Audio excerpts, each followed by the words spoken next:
ये चारों भाग गए। जिन गद्दारों के बारे में कहा, इन गद्दारों में से कुछ लोगों की बोली सुनता हूं। क्या आप भी तो पार्टी बदले? नादानों, कान खोल कर सुन लो। मैं जब जदयू में आया था, राजद से रिजाइन करके आया था, तुम्हारे तरफ भगोड़ी बनकर नहीं गया था। और जब मैं फिर जदयू को छोड़ा तो ऐलान या प्रेस कॉन्फ्रेंस करके छोड़ा था। तुमको मालूम है, तुम्हारे चारों के भाग जाने के बाद भी तुम्हारा जितना वजन था, तुमसे 10 गुना ज्यादा वजन अख्तरुल ईमान का था। चीफ मिनिस्टर ने, आदिल हसन एडवोकेट यहां मौजूद है, चीफ मिनिस्टर से आधे घंटे तक अपने चैम्बर में कहा। पहले तो मेरा फोन बंद था तो आदिल साहब के फोन पर कहा, अख्तर साहब आप आ जाइए, अकेले क्यों रह जाइएगा। जब उनसे पुलिस की पैरवी, जब जुल्म हो रहा था, कुछ जगहों पर भाजपा के लोग फसाद करा रहे थे, मिलने के लिए गया था, तो वजीर आला ने कहा, अख्तर साहब हम चाहते हैं कि आप वजीर बनिए, आप पार्टी चुनिए, हम आपको वजीर बनाने के लिए तैयार है। बेगैर तो सुन लो, अगर अख्तरुल ईमान गरीब हो सकता है, लेकिन अख्तरुल ईमान जमीर फरोश नहीं हो सकता है। अगर जमीर फरोश होता तो आज वो भी महलों में रह लेता।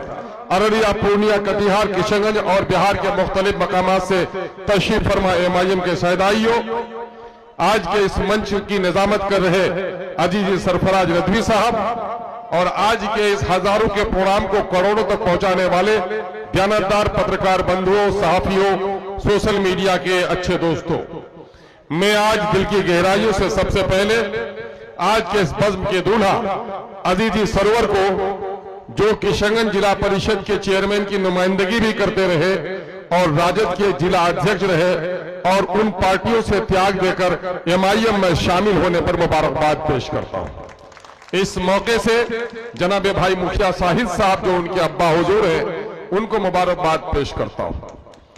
पिछले दिनों से भाई, कई सालों से भाई गुलाम साहिद साहब एमआईएम में थे। आप बेटा उनका राजद में था। लोग उनको ताने देते थे और हम लोग कहते थे दोनों का रास्ता अनकरीब एक हो जाएगा, चाहे तो शाहिद भाई राजद में चला जाएगा या फिर अपने बेटे को एमआईएम में लेकर आएगा। अल्लाह का शुक्र हुआ है कि फरमाबरदार बेटे ने बाप की तमन्ना पूरी की है और एमआईएम का दामन थामा है। और मैं इस नौजवान को मुबारकबाद इसलिए भी देता हूं कि इस नौजवान ने इस बात का इकरार किया है कि मैं एमआईएम में सिर्फ उम्मीदवार बनने के लिए नहीं आता हूं, पार्टी ने मुझे टिकट दिया तो मैं लब्बैक कहूंगा, पार्टी ने मेरी जगह पर दूसरे को भी टिकट दिया तो मैं गद्दारी नहीं करूंगा, पार्टी के साथ वफादार बनकर रहूंगा।